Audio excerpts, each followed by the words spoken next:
Olá, turma, tudo bem? Boa noite. Vamos lá para mais um dia da nossa leitura, mais um tempo que a gente vai passar aqui com o Senhor. E como Deus tem sido presente, né, nos nossos dias, no nosso trabalho, nesse tempo de devocional que a gente tem dado para Ele, tem sido tão bom, tem sido momentos muito preciosos, graças a Deus, que nós temos decidido ir para esse lugar de estar aos pés do Senhor, né, de estar junto com Ele. Vamos entregar esse momento ao Senhor em oração e assim a gente vai dar continuidade aí na nossa leitura. Jesus, muito obrigada, Pai, por esse momento que nós temos tido aqui com o Senhor, com a palavra. Muito obrigado, Senhor, pelo entendimento que o Senhor tem dado para nós durante esse ano de 2022, que tem sido já diferente do ano passado, do ano retrasado. Jesus, muito obrigada, Pai, por aquilo que o Senhor está construindo em nós, de fortaleza, Senhor, de segurança na Tua palavra, de fé colocada em prática, Senhor, no nosso dia a dia. Eu te louvo, Senhor, e te agradeço porque o Senhor tem sido tão bom para nós, Pai. Fica conosco nessa noite, Pai, ministra a nossa vida através dessa leitura, que nós possamos ser muito edificados, Pai, por aquilo que o Senhor tem para nos ensinar hoje. Em nome de Jesus, eu te louvo e te agradeço, Pai, pela Tua bondade e pela Tua misericórdia em nós. Obrigada, Jesus. Amém. Amém, queridos? Vamos lá? A gente ontem terminou, né, com uma má notícia, que foi a morte de Josias, por ele ter enfrentado ali o rei do Egito, numa batalha que não era dele, mas ele quis, né, enfrentar e acabou morrendo nessa batalha. E o seu filho Jeoacás é que vai tomar o trono nesse momento de Judá e Jerusalém. E Jeoacás, então, é o início da nossa leitura aqui hoje. Ele vai se tornar rei no lugar do seu pai Josias, só que por só 3 meses. Foi, acho que, o mais rápido dos reis, né, que passaram ali pelo trono de Judá e Jerusalém, foi esse Jeoacás. Ele só permanece 3 meses no trono e ele foi muito mal. Ele não seguiu, né, os passos do seu pai. Isso aqui nós já estamos no ano 608 antes de Cristo, aproximadamente, né, 608. Então nós estamos caminhando aí para esse momento realmente do exílio. E a gente começa então com 2 Reis 23, versículo 31 e 32. Jeoacás tinha 23 anos de idade quando começou a reinar e reinou 3 meses em Jerusalém. O nome de sua mãe era Amutal, filha de Jeremias. Ela era de Líbina. Ele fez o que o Senhor reprova, tal como seus antepassados. O mesmo texto lá em 2 Crônicas 36, versículo 1 e 2. E o povo tomou Jeoacás, filho de Josias, e o proclamou rei em Jerusalém, no lugar do seu pai. Jeoacás tinha 23 anos de idade quando começou a reinar e reinou 3 meses em Jerusalém. Então esse é o trecho que a gente tem sobre esse reinado de Jeoacás durante 3 meses da vida dele ali, né, como rei. Judá paga tributo durante 1 ano. 2 Reis 23, versículo 33. O faraó Neco o prendeu em Ribla, na terra de Amate, de modo que não mais reinou em Jerusalém. O faraó também impôs a Judá um tributo de 3,5 toneladas de prata e 35 quilos de ouro. Mesmo texto, 2 Crônicas 36, 3. O rei do Egito destronou em Jerusalém e impôs a Judá um tributo de 3,5 toneladas de prata e 35 quilos de ouro. Então, além de Jeoacás ter sido preso pelo rei Neco, né, o rei do Egito nesse momento, ele ainda faz com que Judá pague um tributo altíssimo para o Egito nesse momento. Jeoacás é levado cativo e sua morte. Vamos ver, 2 Reis, capítulo 23, versículo 34. Colocou Eliaquim, filho de Josias, como rei no lugar do seu pai Josias e mudou o nome de Eliaquim para Jeoaquim, mas levou Jeoacás consigo para o Egito, onde ele morreu.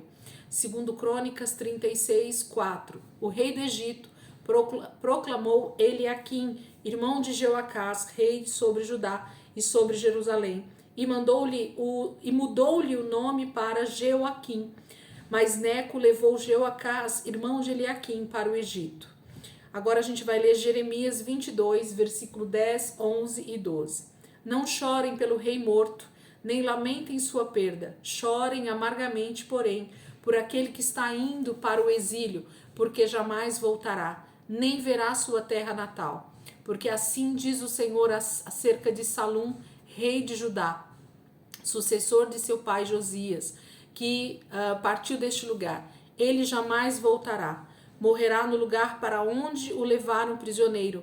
Não verá novamente esta terra. Então, esse momento é o momento em que a palavra diz que o rei Neco leva, né, Jeoacás como cativo, como prisioneiro, né? Por isso que ele deixa de reinar em Judá com 3 meses somente do seu reino. Ele é levado cativo e ele vai morrer lá no Egito depois de algum tempo. E quem começa a reinar no seu lugar, a mandado do próprio rei Neco, quem é constituído rei para continuar reinando, é um dos filhos de Josias chamado Eliaquim, que o rei Neco troca o nome dele para Jeoaquim. Então ele é que fica no lugar do seu pai. E Jeremias profetiza, então fala nesse momento, que não é para eles chorarem por Josias que havia morrido, mas para que eles chorassem e lamentassem justamente por Jeoacás, que tinha sido levado cativo e que morreria no exílio, né? Então, tristeza maior é a morte fora, né, de Jerusalém, é a morte por exílio, é a morte por desobediência, é a morte nas mãos do nosso inimigo. Agora, Jeoaquim, ele vai reinar durante 11 anos e ele vai ser mau, infelizmente. Ele não é alguém realmente voltado ao Senhor. Aqui nós já estamos mais ou menos no ano 608, né? E ele vai reinar então 11 anos, por volta do ano 597, ele termina o seu reinado. Posto como rei, paga tributo ao Egito. Segundo Reis, capítulo 23, versículo 36, 37, e depois a gente volta para o 35. Jeoaquim tinha 25 anos de idade quando começou a reinar e reinou 11 anos em Jerusalém. O nome de sua mãe era Zebida, filha de Pedaias. Ela era de Ruma. Ele fez o que o Senhor reprova, tal como seus antepassados. Jeoaquim pagou ao faraó Neco a prata e o ouro, mas para cumprir as exigências do faraó, Jeoaquim pôs tributo ao povo, cobrando a prata e o ouro de cada um conforme suas posses. O mesmo texto, segundo Crônicas 36, versículo 5. Jeoaquim tinha 25 anos de idade quando começou a reinar e reinou 11 anos em Jerusalém. Ele fez o que o Senhor, o seu Deus, reprova. A representação do jugo. Jeremias vai falar nesse momento, né? Jeremias capítulo 27, do versículo 1 ao versículo 11. No início do reinado de Zedequias, filho de Josias, rei de Judá, veio esta palavra a Jeremias da parte do Senhor. Assim me ordenou o Senhor: faça para você um jugo com cordas e madeira e ponha-o sobre o pescoço. Depois mande uma mensagem aos reis de Edom, de Moabe, de Amon, de Tiro e de Sidom, por meio dos embaixadores que vieram a Jerusalém para ver Zedequias, rei de Judá. Esta é a mensagem que deverão transmitir aos seus senhores. Assim diz o Senhor dos Exércitos, o Deus de Israel: eu fiz a terra, os seres humanos e os animais que nela estão. Com o meu grande poder e com o meu braço estendido, eu a dou a quem eu quiser. Agora sou eu mesmo que entrego todas essas nações nas mãos do meu servo Nabucodonosor, rei da Babilônia. Sujeitei a ele até mesmo os animais selvagens. Todas as nações estarão sujeitas a ele, a seu filho e ao seu neto, até que chegue a hora em que a terra dele seja subjugada por muitas nações e por reis poderosos. Se, porém, alguma nação ou reino não se sujeitar a Nabucodonosor, rei da Babilônia, nem colocar o pescoço sob o seu jugo, eu castigarei aquela nação com a guerra, a fome e a peste, declara o Senhor. E por meio dele eu a destruirei completamente. Não ouçam os seus profetas, os seus adivinhos, os seus intérpretes de sonhos, os seus médiuns e os seus feiticeiros, os quais lhes dizem que não se sujeitem ao rei da Babilônia, porque suas profecias são mentiras e os levarão para longe de sua terra. Eu banirei vocês e vocês perecerão. Mas se alguma nação colocar o pescoço sob o jugo do rei da Babilônia e a ele se sujeitar, então deixarei aquela nação permanecer na sua própria terra para cultivá-la e nela viver, declara o Senhor. Gente, essa palavra de Jeremias é extremamente importante para esse momento da história. Por quê? Percebam que é o próprio Senhor quem manda um recado para todas as nações vizinhas a Israel, a Judá, a Jerusalém, né? Todas as regiões ao redor, né? Edom, Moabe, Amon, Tiro, Sidom. Então, e para Jerusalém e Judá também, Israel, né? Ele manda essa mensagem, dizendo o seguinte, que quem está permitindo que Nabucodonosor se torne essa grande potência nesse momento, seja esse grande imperador, esse grande rei sobre várias nações nesse momento, é o Senhor.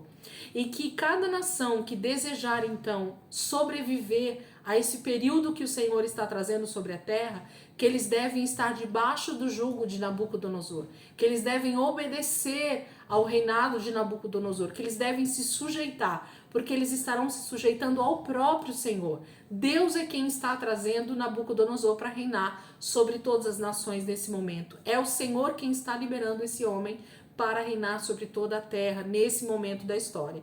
Então Deus traz um recado através de Jeremias dizendo que todo o povo deveria se sujeitar a Nabucodonosor quando ele viesse, quando ele invadisse, quando ele tomasse posse das terras desses territórios que ele citou aqui. Então, eu amo ouvir e ver a palavra de Deus nesse aspecto, porque a gente percebe que é o próprio Deus quem está se movendo no tempo, quem está se movendo na história, e de que não é o homem que toma as suas próprias decisões ou deseja ser um grande imperador, como foi no caso aqui, o reino da Babilônia. E Deus ainda fala mais, que seria através de Nabucodonosor, do seu filho e do seu neto.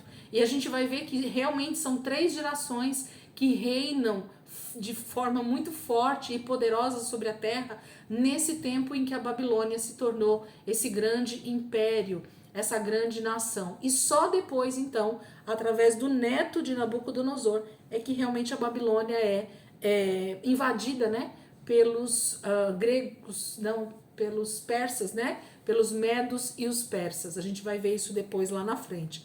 Então é o Senhor quem está comandando a história nesse momento, e se eles obedecessem à voz do Senhor e não dessem ouvidos a esses profetas, esses falsos profetas, que diriam que não era para eles se sujeitarem, eles então seriam bem-sucedidos nesse momento. Jeremias 26 agora, gente, do 1 ao 7. No início do reinado de Jeoaquim, filho de Josias, rei de Judá, veio esta palavra da parte do Senhor. Assim diz o Senhor: coloque-se no pátio do templo do Senhor e fale a todo o povo das cidades de Judá que vem adorar no templo do Senhor. Diga-lhes tudo o que eu quero lhes ordenar. Não omita uma só palavra. Talvez eles escutem e cada um se converta de sua má conduta. Então eu me arrependerei e não trarei sobre eles a desgraça que estou planejando por causa do mal que eles têm praticado. Diga-lhes: assim diz o Senhor, se vocês não me escutarem, nem seguirem a minha lei que dei a vocês, e se não ouvirem as palavras dos meus servos, os profetas, os quais tenho enviado a vocês, vez após vez, embora vocês não os tenham ouvido, então farei deste templo o que fiz do santuário de Siló, e desta cidade um objeto de maldição entre todas as nações da terra. Os sacerdotes, os profetas e todo o povo ouviram Jeremias falar essas palavras no templo do Senhor. Então Deus, mais uma vez, trazendo alerta, né? No templo, ele levanta Jeremias para falar, para que eles deem ouvidos, para que eles se arrependam, porque quem sabe assim, o Senhor se arrependa de mandar a desgraça que ele está trazendo sobre Judá e sobre Jerusalém. Jeremias capítulo 26, do versículo 8 em diante até o 19. E assim que Jeremias acabou de dizer ao povo tudo o que o Senhor lhe tinha ordenado, os sacerdotes, os profetas e todo o povo o prenderam e disseram: você certamente morrerá.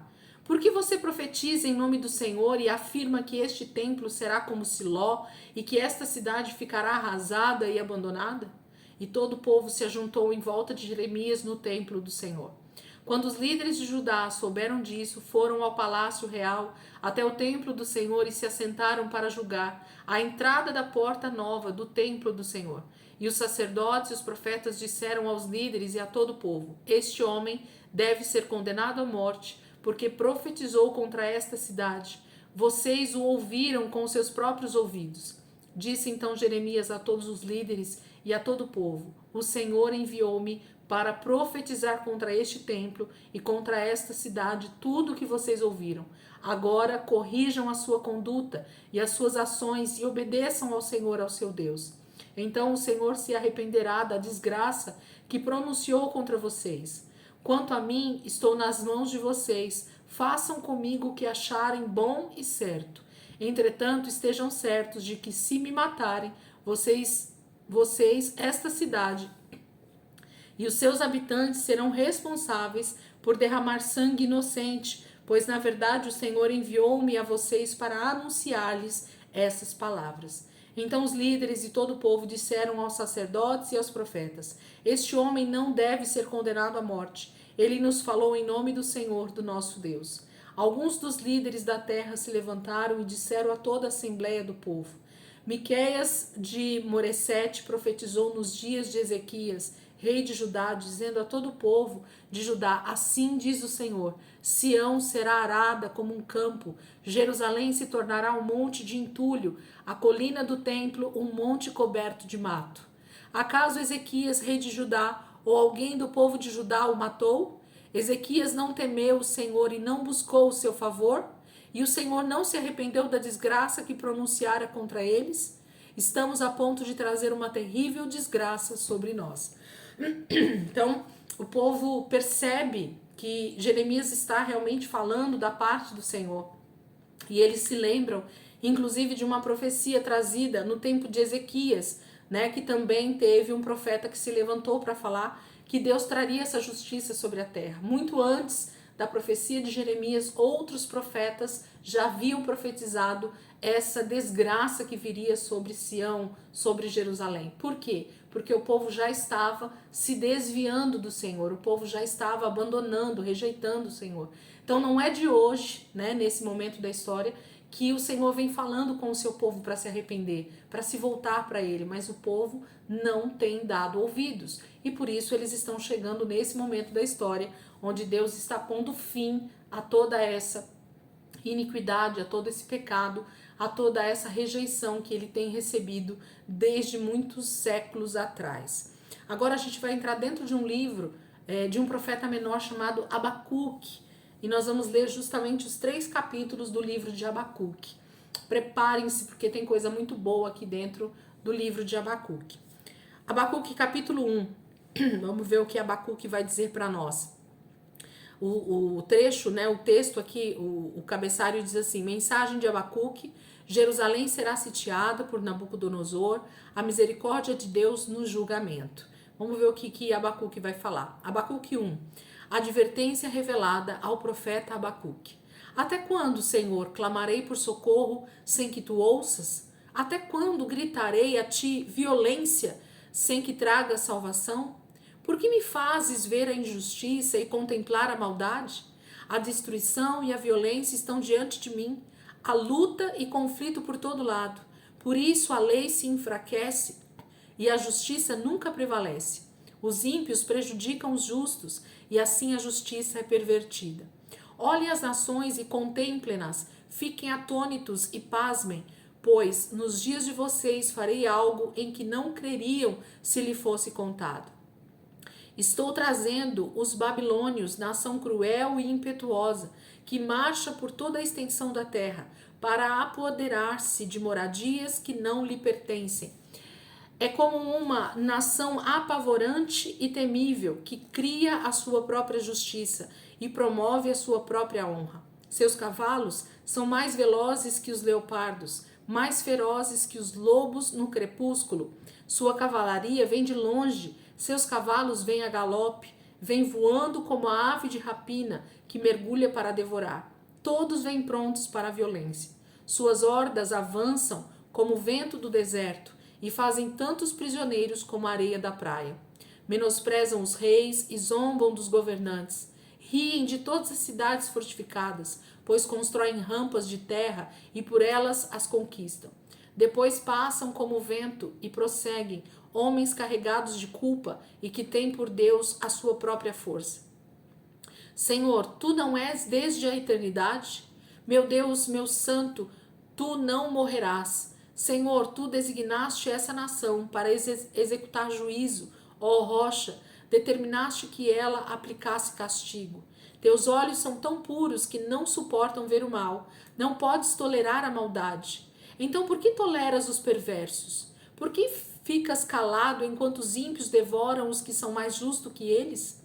Tornaste os homens como peixes do mar, como animais que não são governados por ninguém. O inimigo puxa todos com anzóis, apanha-os em sua rede e nela os arrasta. Então alegra-se e exulta. E por essa razão ele oferece sacrifício à sua rede e queima incenso em sua honra, pois graças à sua rede vive em grande conforto e desfruta iguarias. Mas continuará ele esvaziando a sua rede e destruindo sem misericórdia as nações? Então, Abacuque começa o seu livro perguntando para o Senhor, até quando, né? Até quando, Senhor, clamarei por socorro sem que tu ouças? Então, é como se o profeta estivesse justamente dizendo assim, Senhor, tem uma data para tudo isso terminar? Tem um momento, me diz, profetiza, em que momento o Senhor vai terminar com tudo isso? Fala para nós, até quando o teu juízo, a tua ira estará sobre nós? Porque Abacuque com certeza sabia que o Senhor era o Deus misericordioso, mas que o Senhor iria cumprir também toda a sua justiça, que ele traria toda a sua ira sobre os ímpios, sobre aqueles infiéis, sobre aqueles que rejeitaram o Senhor. E Deus estava usando justamente a nação da Babilônia nesse momento para arrasar esses inimigos. Aqui ele está dizendo que eles são velozes, a sua cavalaria é muito grande, muito poderosa. Abacuque está profetizando e falando aquilo que ele está ouvindo e vendo do próprio Senhor sobre esse momento da história, a respeito do exílio e do reino da Babilônia que viria, trazendo toda a destruição e a devastação sobre os reinos ao seu redor. Abacuque 2, continuando. Ficarei no meu posto de sentinela e tomarei posição sobre a muralha. Aguardarei para ver o que o Senhor me dirá e que resposta terei à minha queixa. Então o Senhor me respondeu, escreva claramente a visão em tábuas, para que se leia facilmente, pois a visão aguarda um tempo designado, ela fala do fim e não falhará. Ainda que demore, espere-a, porque ela certamente virá e não se atrasará. Escreva, o ímpio está envaidecido, seus desejos não são bons, mas o justo viverá pela sua fidelidade. De fato, a riqueza é ilusória e o ímpio é arrogante e não descansa. Ele é voraz como a sepultura e como a morte. Nunca se satisfaz. Apanha para si todas as nações e ajunta para si todos os povos. Todos estes povos um dia rirão dele com canções de zombaria e dirão: ai daqueles que amontoa bens roubados e enriquece mediante extorsão. Até quando isto continuará assim? Não se levantarão de repente os seus credores? Não se despertarão os que fazem tremer? Agora você se tornará vítima deles, porque você saqueou muitas nações, todos os povos que restaram o saquearão, pois você derramou muito sangue e cometeu violência contra a terra, cidades e seus habitantes. Ai daquele que obtém lucros injustos para a sua casa, para pôr seu ninho no alto e escapar das garras do mal. Você tramou a ruína de muitos povos, envergonhando a sua própria casa e pecando contra a sua própria vida. Pois as pedras clamarão da parede e as vigas responderão do madeiramento contra você. Ai daquele que edifica uma cidade com sangue e a estabelece com crime. Acaso não vem do Senhor dos Exércitos que o trabalho dos povos seja só para satisfazer o fogo e que as nações se afadiguem em vão? Mas a terra se encherá do conhecimento da glória do Senhor, como as águas enchem o mar. Ai daqueles que dá bebida ao seu próximo, misturando-a com o seu furor, até que ele fique bêbado para lhe contemplar a nudez.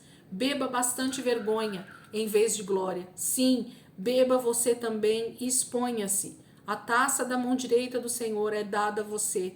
Muita vergonha cobrirá a sua glória.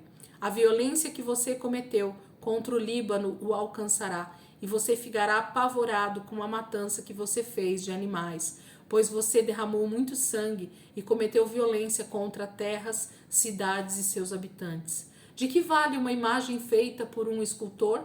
Ou um ídolo de metal que ensina mentiras? Pois aquele que o faz confia em sua própria criação, fazendo ídolos incapazes de falar. Ai daqueles que diz a madeira, desperte, ou a pedra sem vida, acorde. Poderá o ídolo dar orientação? Está coberto de ouro e prata, mas não respira. O Senhor, porém, está em seu santo templo, diante dele fique em silêncio toda a terra. Indignação, né? Mas o Senhor está dizendo que ai, né, de todas essas nações, ai de todas essas pessoas que se firmam, né, na sua riqueza, na sua sabedoria, no seu poder. Deus trará juízo sobre tudo isso. É disso que Abacuque está falando, né? O Senhor está falando com ele, respondendo, né, para ele o que ele vai fazer com toda essa impiedade, com toda essa injustiça. E ele começa o texto do capítulo 2 citando que essa visão deveria ser colocada em tábuas muito grandes, né? Para que todo mundo passasse e visse. Então que Abacuque falasse e escrevesse isso de forma muito legível, né? Que essa visão que ele está mostrando aqui, que essa profecia, não fala só daquele tempo ali, mas fala do tempo do fim, onde realmente tudo isso se consumará, onde a ira de Deus virá realmente sobre todas as nações, sobre todos os ímpios, sobre toda a impiedade, sobre todo o pecado, né? Então, essas profecias, elas não falam somente desse tempo que nós estamos lendo, mas também fala do tempo do fim. Eu já falei isso para vocês aqui algumas vezes.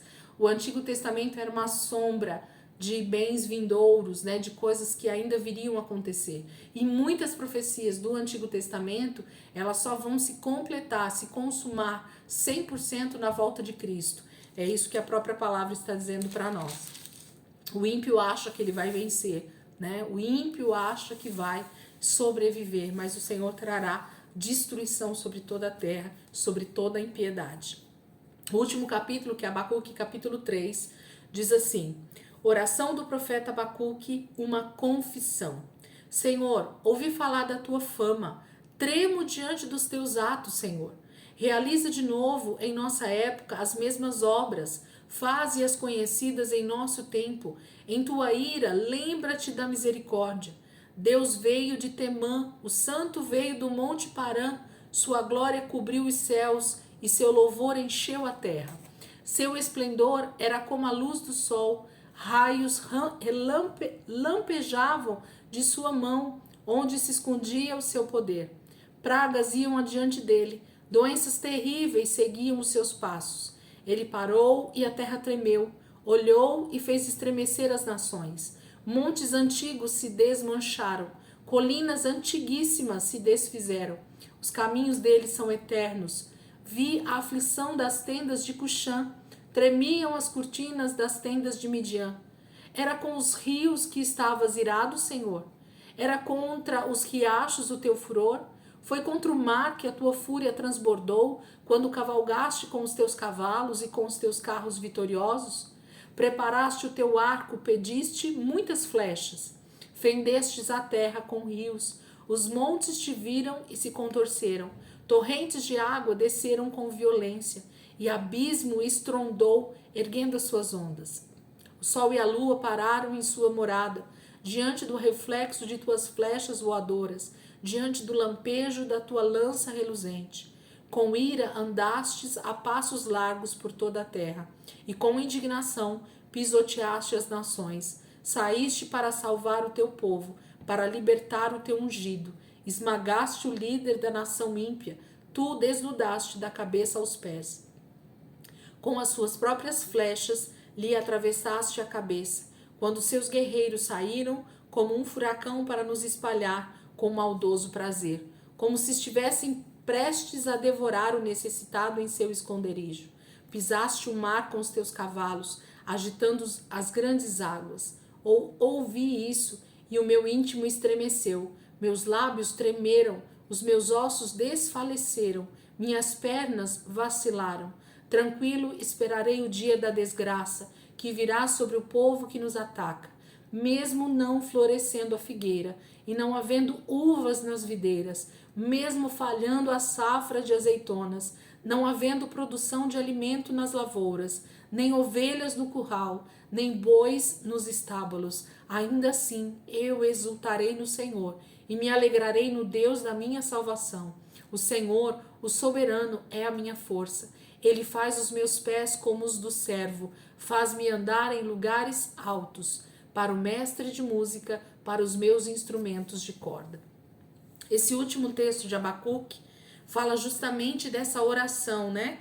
Desse momento de confissão, desse momento de exaltar o nome do Senhor e mostrar o quão grande ele sabia que o nosso Deus era. Ele cita textos aqui de como o Senhor é poderoso, de quanto o Senhor já fez grandes sinais e maravilhas ao longo da história de Israel. Ele conhecia as histórias dos seus antepassados, ele sabia de tudo que Deus já tinha feito através de Moisés, através de Abraão, através de Isaac, Jacó e de todos os outros líderes que vieram antes dele. Abacuque então desabafa, dizendo que esse tempo aqui seria muito difícil, seria um tempo de muita desgraça, seria um tempo de muita ira do Senhor sobre a terra, mas que ele sabia que mesmo diante de toda a destruição, ele termina o texto dizendo, né?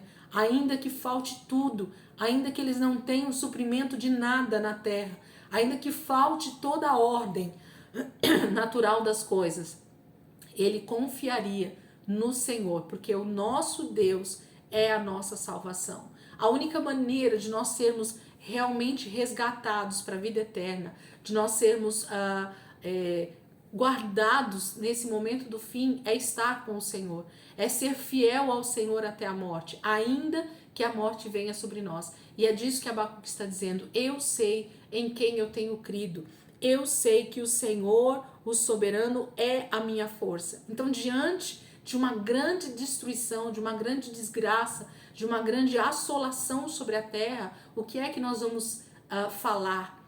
No que é que nós vamos crer de verdade? Qual vai ser o nosso real fundamento? Qual vai ser o nosso real alicerce para a nossa vida? É disso que Abacuque está falando, é disso que Abacuque está profetizando, deixando aqui registrado para nós, que ainda que esse tempo do fim, esse tempo onde o anticristo virá através da forma aqui do rei Nabucodonosor, do reino da Babilônia, ele sabia que no Senhor havia um esconderijo poderoso, havia uma forma de sobreviver para a vida eterna.